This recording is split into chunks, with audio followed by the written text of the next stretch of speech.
Welcome to Suncoast In Depth podcast. I'm here with Dr. Troy Doucet and Ricardo Aviles, and we're here to talk about the Universal Christ, chapter 4, titled Original Goodness. So let me just start off with the focus of this chapter, okay? And it's as the title suggests, it's about this idea of original goodness, right? And that's contrasted by Rohr with the doctrine of original sin that Augustine, brought to us in the 5th century. So you want to kind of break down what original sin's about? Yeah, original sin basically is the notion that the idea of sin is inherited through procreation. So by the sin of Adam and Eve, all humans thereafter sort of inherit this evilness within us. And they're like a genetic disease. Yeah, sort of like a genetic thing, but it's behavioral, right? And so the idea is that when we ask questions, why do we have to teach children to share when it's inherent in them to want to sort of covet and isolate, whatever, that the way we're able to describe that theologically, philosophically, is the problem with us and our tendency toward evil is, well, Adam did it, and therefore you're born into that same situation. Yeah. What was the purpose for coming up with this concept? What was the purpose? Well, at the time, I believe, the sacraments were taking on a more kind of mechanical, magical way of, and no, I take that back, because actually that was in response to the doctrine of original sin. It was a way to remedy that. So I don't really know why. I think it had to deal with mostly to give some sort of evidentiary reason why humans were so prone to such violence. I mean, think this is 5th century, man. Yeah. We had no regard for life the way we do now. Oh yeah. Which in itself, like, you have to think about, theology must change as life becomes more valuable, right? That's good. Because back then it wasn't very valuable.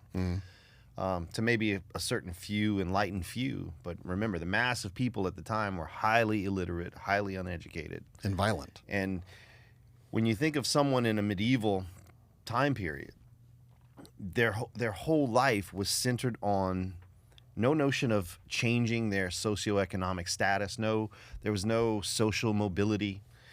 Where you were born was how you were going to die, and death was going to come quick for you, right? Mm-hmm.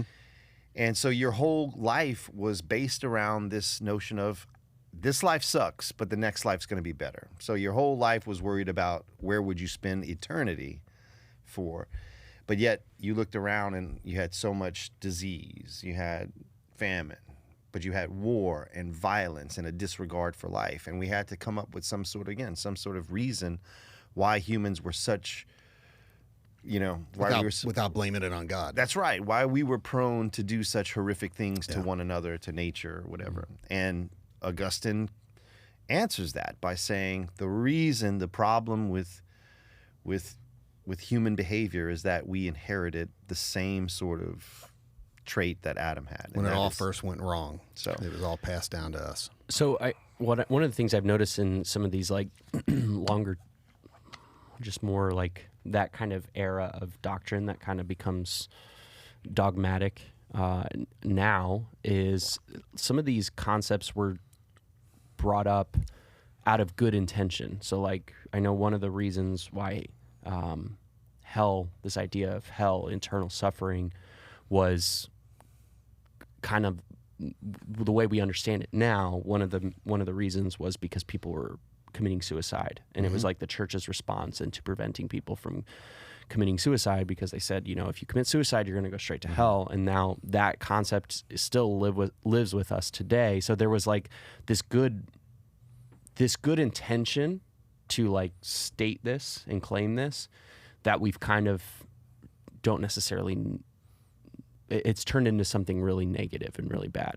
Yeah. So it sounds like this kind of concept was also, it had good intentions, but it just kind of got warped into. I think that's a good point. Yeah. When you think along the same lines that Troy was suggesting, that you have this world and you see all this evil all around you, especially back in the day. What do I do with this? I mean, Right. how does this happen? Like, and it makes. If you see all this and you do attribute it to God, well, you can see a lot of minds anyway, saying, well, then how do I know I can trust God for the next life? Right. Well, it didn't originate with God. It originated with the first humans that decided to disobey God. Yeah. Gotcha. And we all inherited that. We're all the seed of Adam and Eve. So Is there any like biblical support to this idea of original sin, or is it? it's well, yeah, you can find it if you want to back up that particular doctrine, right? If you're looking for that specific, so like, so Paul says, By one no man. one does good. By one man, Sin we've all entered the world. sinned. Yeah, and but then he also says things that but by the one man we're all made righteous. So right, referring to Jesus. So the problem is not that it can't be supported in the scriptures so much as the way that you go about doing that ignores a lot of other, not just things in the scripture itself, but also solid philosophical analyses of reality, right? So one of those things would be this, that if God is good, if God exists, we'll start there, and if God is all good, then what he makes is good. And you then go from there and you ask the question, well, what about evil? None of us are going to deny that evil's there, but then, some will go, well, evil had to start with something other than the good God because he's all good. That's kind of where Augustine's coming from, and many others. Others would say, well, evil is ultimately in service of what is good. Yeah.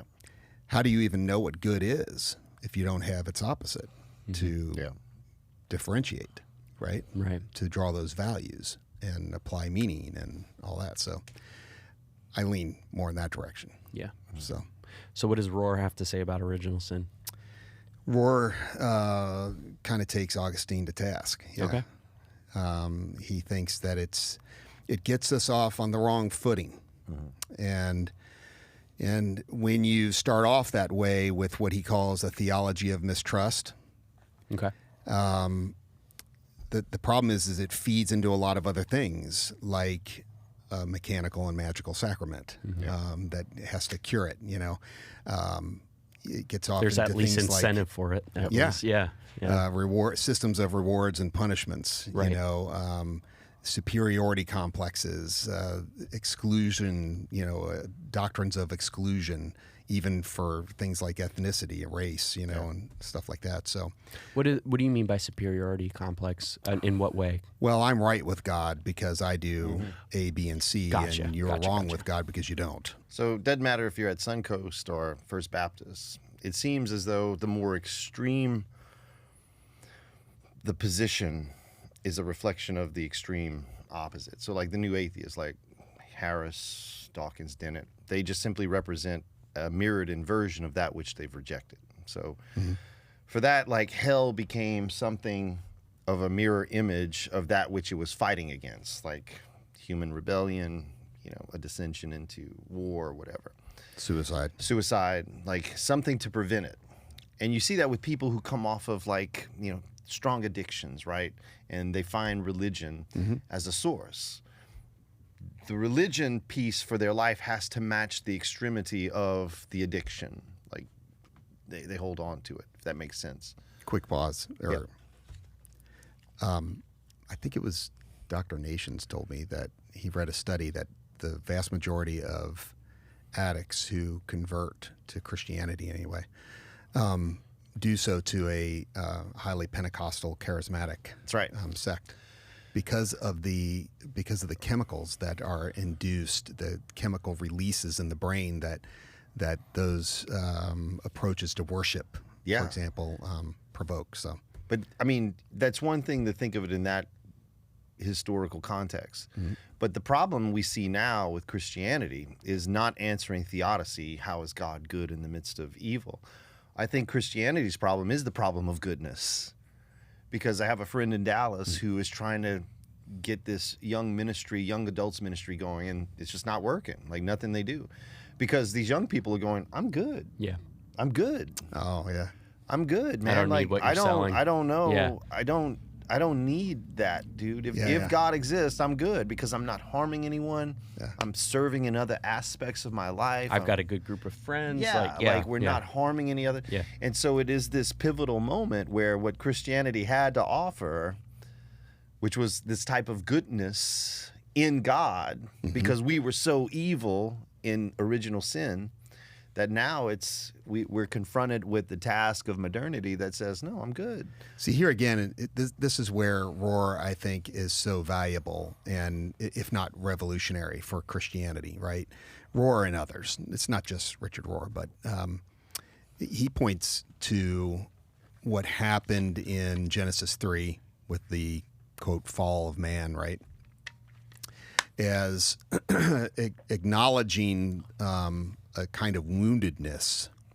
So he doesn't see, he would call it original woundedness, okay? Or original goodness would be also original unwoundedness, right? So those youth, where you're trying to build this youth ministry or youth outreach, what they all can relate to is not that I'm innately evil. Yep. I know that's not true, right? All of us know that when we really think about our lives. That's right. We understand that there is this innate goodness and this innate evil in me. Yeah. I have this potential, right? That's right. But what they all can relate to is, I would argue anyway, is woundedness. Yep. Right? So part of what needs to happen if the Christian story is going to continue to have impact in younger generations is we've got to change these concepts. Yeah. You know, the idea that you're born in total depravity, as Calvin would have it, just doesn't match up with reality. No. Right? No. Where is the evidence for this total depravity? Yeah. I know that I'm not totally depraved, That's Calvin. I'm sorry. That's right. So, and Rohr's kind of getting at that with this chapter. Well, I think what you said too is it needs to be repeated. Just as far as like we do have an understanding and of our proclivity for good, but also for bad as well. So understanding like, yes, I am capable of doing harmful, evil things, and there are times that I have two little girls at home. They're learning the boundaries of what is good and what is not good. Just as far as like, I feel like punching my sister in the face, but I know that it's not good. But that feeling is still there. So identifying the feeling and understanding like I have this proclivity to do harmful things, but choosing not to is also very important. It is. So how does Rohr address that? Because we obviously all are not all good. We do have negative things that are in our psyche and proclivity towards violence. Yeah. So how does he balance the two? Like, yes, I want to start on a good footing. I tell my girls all the time, you are good, sweet girls. But are there times in their lives that they're not good, sweet girls? Of course. They make bad decisions. Yeah. But that doesn't completely encompass their entire being. He doesn't have to handle it, so to speak, because he just acknowledges the fact that we have this proclivity for good and evil. Okay. So he's never denying that. Right. He's just saying that the foundation shouldn't be all bad. Yes. That a focus on the proclivity for evil to the point that Christianity has brought it. So you have Augustine, right? And then you have the Reformation comes around and, well, you have this fiery notion of hell that appears in medieval times, an eternal damnation for anyone who commits suicide. That was a big motivator for for that doctrine. Well, because life was so miserable. It was so miserable. Yeah. People were offing themselves. Like, I'm ready to go to the next life. Yeah. Why should I stay here? Yeah. You know? Now it's interesting. Why would they be willing to do that if they didn't actually believe that they were onto something better? You know. Yeah. But so then the church had to do something about that, and that was the good side of it. But then you get to the Reformation. You have Martin Luther, saying that humans are piles of manure. Yeah. And then you have Calvin, his contemporary, doctrine, teaching total depravity. And all of this is just the expansion of that original sin from Augustine, right? Mm-hmm. But that then leads to the things we were talking about before, the kind of superstitious, magical sacraments that cure the problem, the racism, all that stuff, right? And so he's just arguing in this chapter that that's getting off on the wrong foot. Yeah. And history bears that out. 100%. Yeah. And Instead, let's turn this around. Yeah. And focus on Genesis 1 instead of Genesis 3. Yeah. But I think Genesis 3, if you read it properly, right? I think in the text, the character of God is trying to address this like preemptively. Because it says, and the serpent was more subtle than any other creature in the garden. Like, it's not meant to be a good thing, the word subtle. Yeah. Right? He was more conniving, whatever. Cunning. Yeah, cunning, evil. Like, that root word there is the Hebrew word aram. And when Adam and Eve fall or disobey, rebel, whatever, God comes looking for them. And he says, Adam, where are you? Well, again, it's a bad translation. He obviously sees Adam, and the question should be, who are you? Like, I don't recognize. Yes. Something's different. And Adam goes, well, we heard you coming, and we hid ourselves because we were naked. And God says something really interesting. Who told you you were naked? That word naked is the exact same Hebraic root as the word aram. Some call it naked, but Naked, anyway. whatever. He said naked? Naked. He's Naked. from Louisiana. Yeah. All right. Sorry. But the root word that was used as an adjectival description of the serpent is now appropriated onto Adam by Adam's own voice. Adam says, we hid because we were naked. Yeah. Thank you. And God goes, who told you that? Like, who told you you were naked? And that's the question we have to ask is, who told you were bad? Who told you were original sin? Augustine. Yeah. That's ultimately where because God is essentially saying in Genesis 3, I didn't say that. I didn't call you that. Someone else called you that, and you appropriated it upon yourself and accepted that sort of description. David Goggin has this thing he says, man, I love listening to this guy. He goes, whatever is over you defines you. Yep. And whatever will define you is going to limit you.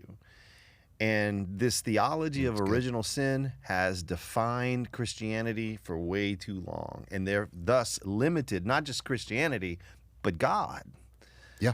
And what God's purpose really is for us to recapture, to reimagine, to renew that divine image that is always already within us. Well, and I think it's just an awakening to, even just healthier relationships. Like if I saw you as a dad to your 3 kids from the minute they were born telling them, you're bad, Yeah. you're evil, and the only reason you're good is because of me. Yeah.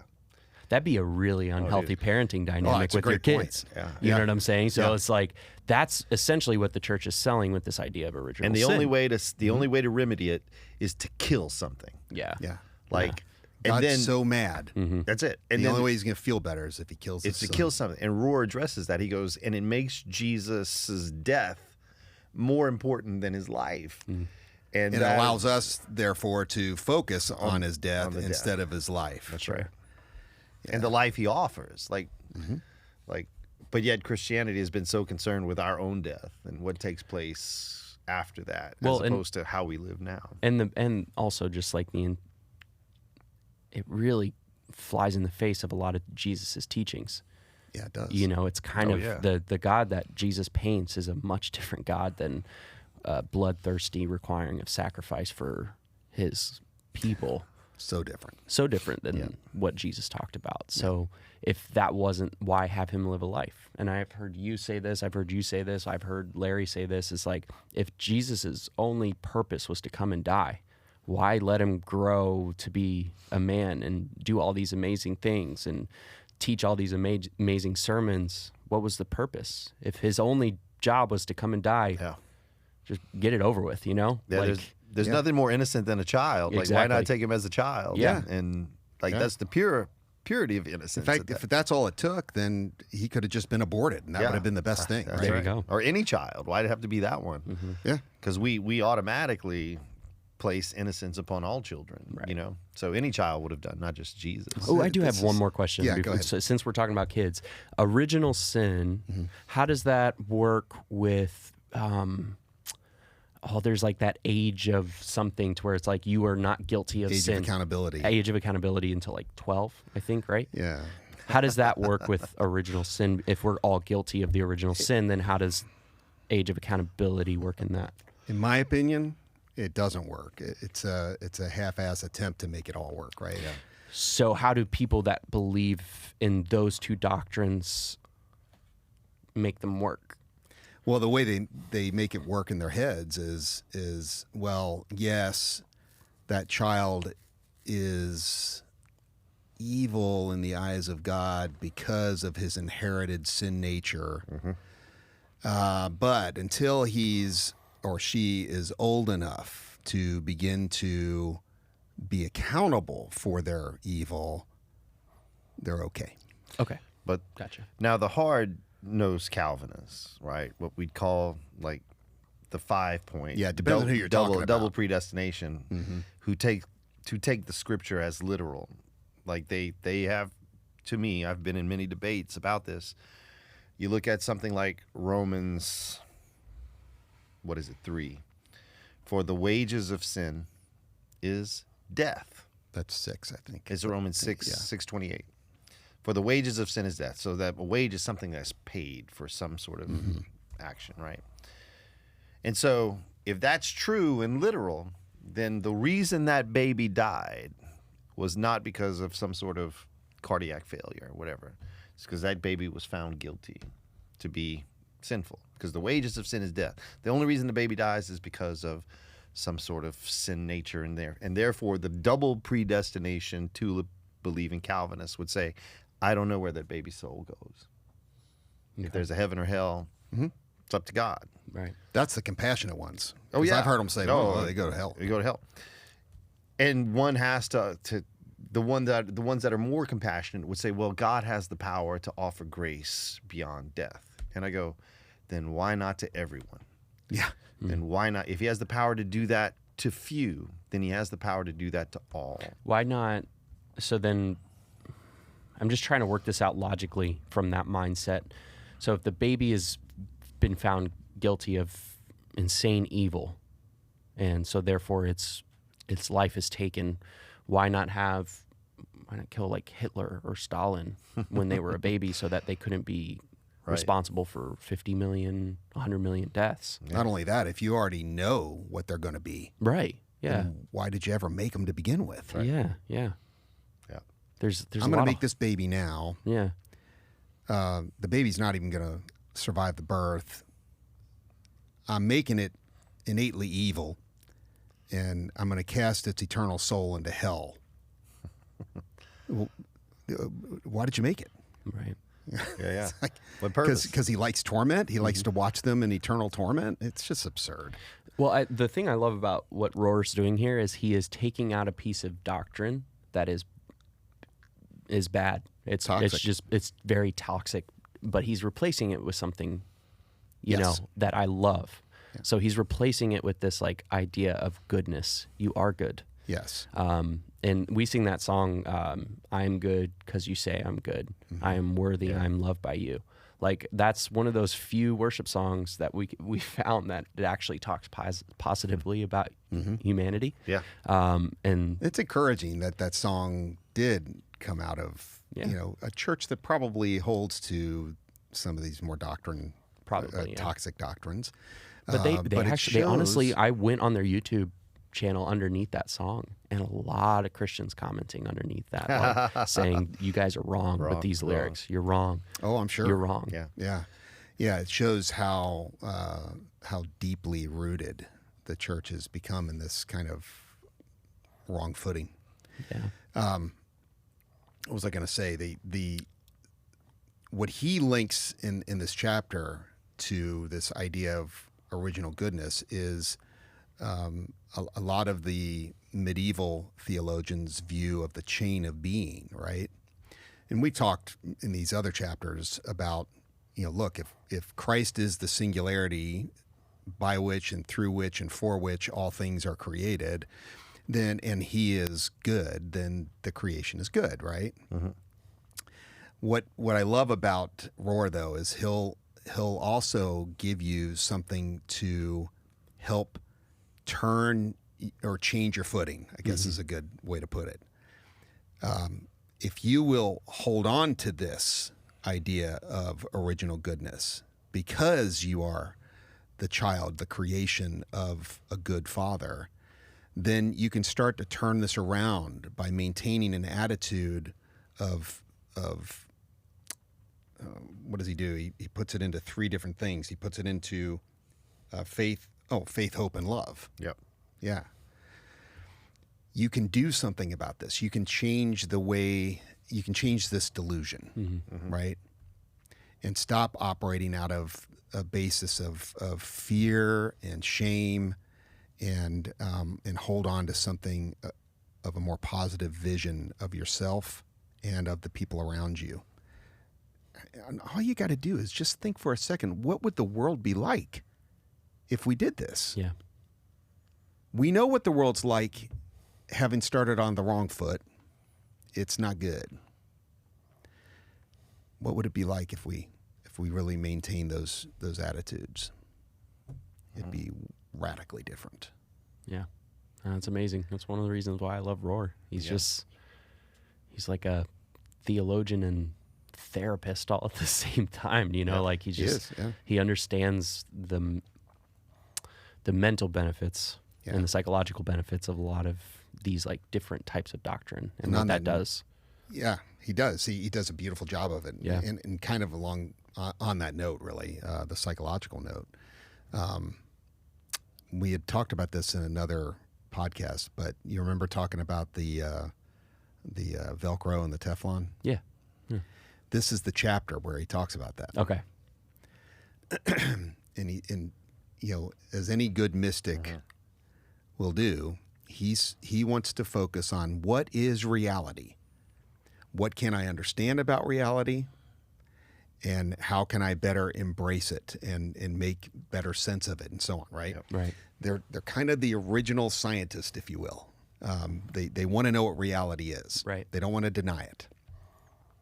So he had a neuroscientist tell him that, look, when we watch the brain and as it receives negative input,